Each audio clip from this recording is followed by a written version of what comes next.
Bonjour à tous, je vous retrouve aujourd'hui dans un nouveau tutoriel et ce sera l'échiquier d'Aloyo. Donc c'est une très jolie pâtisserie que j'ai vue sur internet et je l'ai trouvée magnifique et elle a l'air délicieuse. Donc je me suis dit qu'on allait en faire un tuto. On commence par les couches du gâteau. Alors pour les couches du gâteau, j'ai fait plusieurs mélanges, donc je vous invite fortement à faire pause ou à retourner en arrière pour voir ces mélanges dans le détail.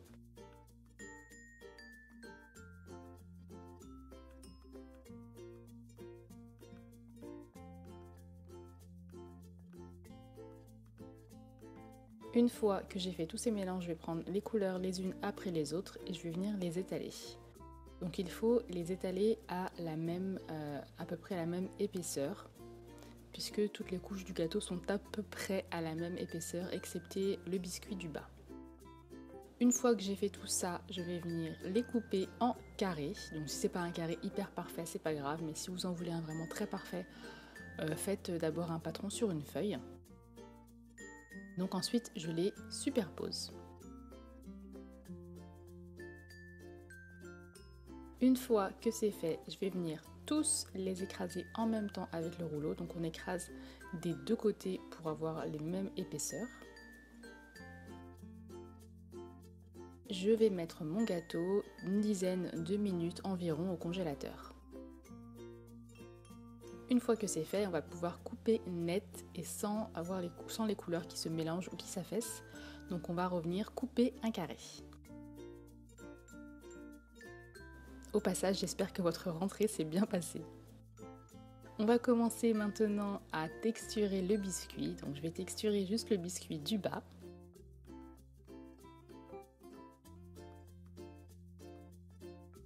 Donc avec une toute petite aiguille, donc là c'est une aiguille de couture tout simplement. Et pour le reste, ça a l'air d'être un petit peu une texture mousse. Donc je suis venue faire cette texture avec une brosse à dents. Et moi, les textures mousse, j'adore, franchement, je craque. Il faudrait que j'essaye un gâteau dans ce style-là. Ensuite, je texture légèrement le chocolat, puisque ça fait un petit peu ganache, j'ai l'impression. Je ne connais pas la recette exacte, mais j'essaie de déduire par rapport à la photo. On passe ensuite à la décoration.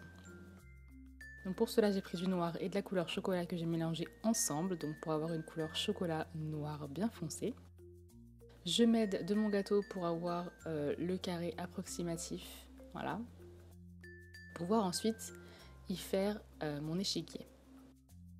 Donc là, je vais couper plusieurs petits carrés. Donc s'ils sont pas hyper parfaits, c'est pas grave, on peut toujours revenir couper ensuite sur le gâteau.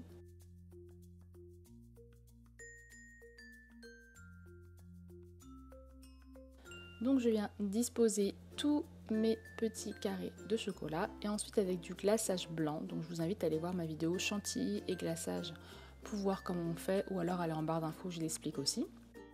Je viens remplir les trous. Donc on peut aussi faire un quadrillage blanc et avec de la pâte directement, mais ça n'aurait pas fait l'effet escompté. Ensuite, une fois que j'ai tout rempli, je vais venir faire mes petites pièces d'échecs. Je vais en faire deux au chocolat et une à la vanille. Donc pour la vanille, j'ai tout simplement repris une des couleurs qu'il y avait à l'intérieur du gâteau. Pour le chocolat, pareil. Donc je viens comme ceci, avec mon aiguille, former ma pièce d'échec. J'ai coupé ensuite le bout et j'y ajoute une boule. Je viens l'accrocher correctement, bien la souder au reste.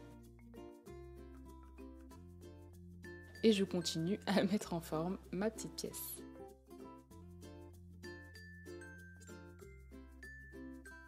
J'ai essayé de ne pas la faire trop grosse parce que petit c'est un petit peu délicat.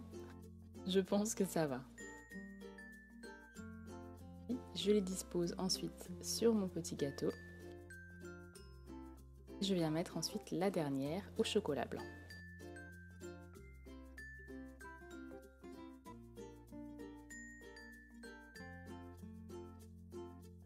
Je mets mon gâteau au four 30 minutes à 110 degrés. Et il est presque terminé. Il nous reste un point essentiel et pas des moindres, le vernissage. Le vernissage, ça se dit ça? Le vernis. J'en mets partout et voilà, c'est terminé. J'espère que ce tutoriel vous a plu. Je vous dis à la prochaine pour un nouveau tuto. Bisous!